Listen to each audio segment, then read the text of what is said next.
according to SeatGeek, the largest event ticket search engine on the internet, Las Vegas rock concerts dominate the live music scene. I'm not talking locally or regionally, I'm talking about the entire nation. In fact, their study showed that Las Vegas tops the list with 59 concerts per 100,000 residents, which is nearly 4 times the next closest market, Nashville, Tennessee.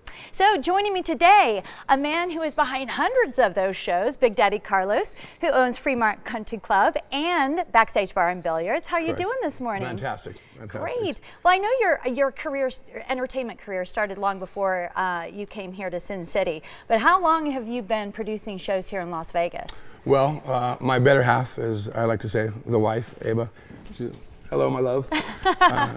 We've together, it's over 60 years of experience. Wow. We started when we were teenagers, pretty much. Right. But over 60 years of owning, producing, running nightclubs, restaurants, music venues, and so forth. So we do what we love and we love what we do. Right. We're very blessed and fortunate, and we've been able to be part of the cultural renaissance that's been happening in downtown. Yeah, you're right there in the heart. Absolutely. It's a supply and demand of love, if you will.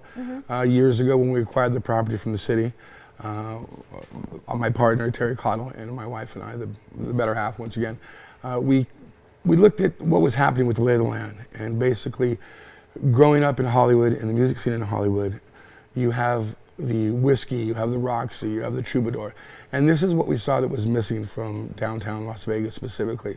If you're a national act and you're traveling and you can't sell out the House of Blues or the Hard Rock and so forth, well, a lot of times they would just skip the market. So that was the need for what had to be created. And like I said, with the socioeconomics of what's happening downtown and the subculture that we are bringing to culture, it was a vital necessity. Anytime you have any kind of a revolution, you know, with music and so forth, you have to have the venues, first of all, for those bands to come with. And your 2 venues, you've got Fremont, what is your capacity? About 1,000 there, about correct? 1,000. So and then Backstage, so you can accommodate the smaller crowd or the larger crowd. And that's the beauty of it, exactly. You can have the world-class experience in an intimate setting. So some of your favorite bands, you know, whether you'll see them, for example, some of the festivals that we do, you'll see the caliber of bands in front of 10,000 people. The next night you'll be able to see them in front of a couple hundred people, or 1,000 people, but it creates that experience that has been long lost and not being able to partake in that because of what has not been created in Vegas that we've been part of and that we have created within the last 5 to 6 years. Yeah. Well, Punk Rock Bowling was just in town for Memorial Weekend. Amazing. Yeah, and that amazing. what 21st year for that. Correct. So what do festivals like that mean for your clubs? Well, in the scene downtown? Well, everything, absolutely everything, because it adds to the subculture that is creating culture, which is what we're doing. The Stern brothers have just done an amazing job. And not to sound self-absorbed because we're part of it, but it literally is one of the best festivals you will ever go to in your life. And I say that from traveling the world and going to, you know, more festivals than I can count.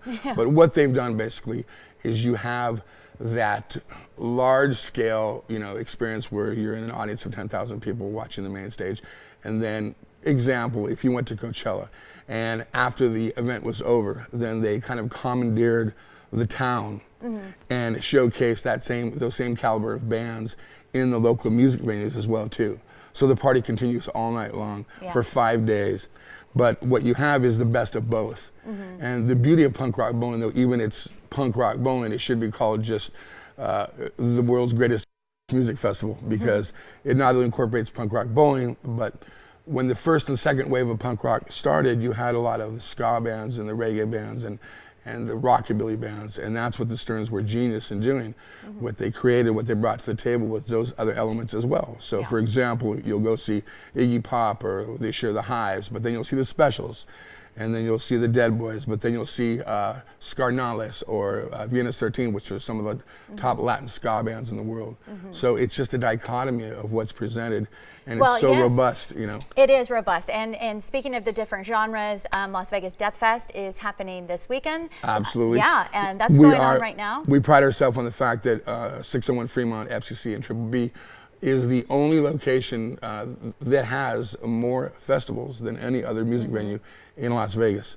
And we just finished Punk Rock Bowling, and now we're starting the Deathfest, which is a specific genre of metal and screamo and so forth. Absolutely. 54 bands playing in the next 3 days, so come on down. That's crazy. It's gonna be amazing. Well, thank you so much for all that you do for the music scene and keeping it alive and thriving here in Las Vegas. We appreciate it. All right, catch the world's most brutal bands at Las Vegas Deathfest this weekend at Fremont Country Club and Backstage Bar and Billiards. For tickets, head to the website on your screen. Dollar Loan Center is a proud sponsor of the Morning Blend and this week's Rock Block.